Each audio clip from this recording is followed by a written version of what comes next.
Ariel Helwani post-fight at UFC 154 in Montreal alongside Lex McMahon, the manager of Alessio Sakara, and we were talking after the controversial Alessio Sakara versus Patrick Cote fight. And Lex, your client obviously losing tonight via DQ. It appeared as though he hit Patrick multiple times in the back of the head. What was your take on the fight and the finish? Well, first of all, we're going to be appealing the decision. I've already spoken with the commissioner. There was no verbal warning given. At no point did John try to intervene. When he stopped it, he stopped the fight.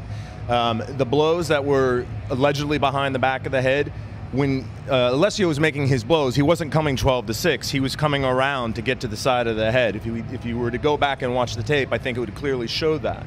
To create a judgment in Montreal for Patrick Cote, when I spoke to the commissioner, they said, listen, we viewed it, that's the way we see it. That's not very objective at all. Very disappointed by the ruling. Alessio is devastated.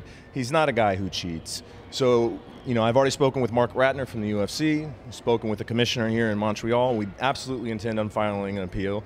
And, at bare minimum, I think the right thing to do is, given the circumstance, make this a no contest.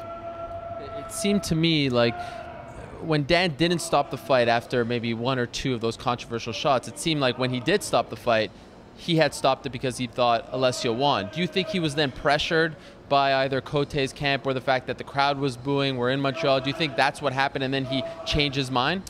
I'm not in his mind, and I don't think it would be appropriate for me to say something along those lines.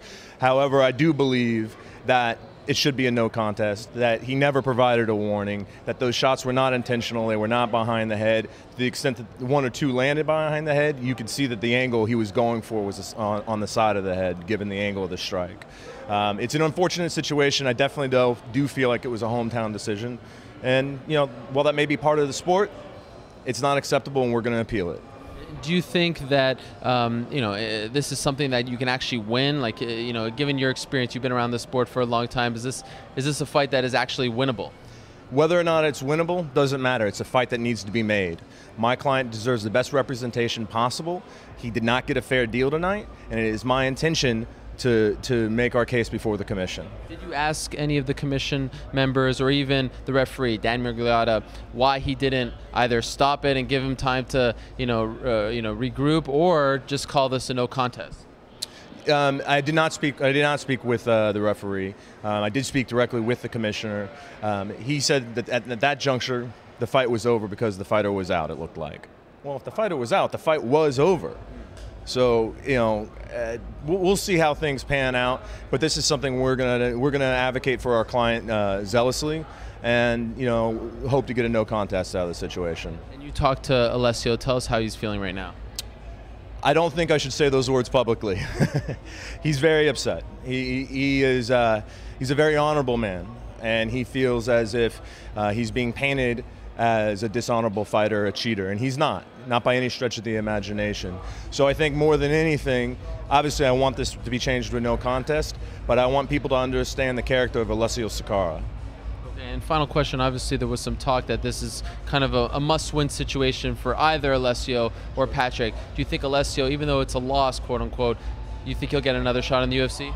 I certainly hope, given the circumstances, that when I sit down to speak with Joe Silva and Dana White, that with the idea of UFC in Italy looming on the horizon, that Alessio will have the opportunity to be a big part of that. He is a fan favorite despite the boos he received this evening, but those boos were understandable given that Patrick Cote, it's his hometown, and I have a lot of respect, so there's nothing disrespectful to Patrick at all. It's just a very difficult situation that we feel that our client came out on the wrong end of the stick here. And just to be clear, you don't think those shots were illegal, right?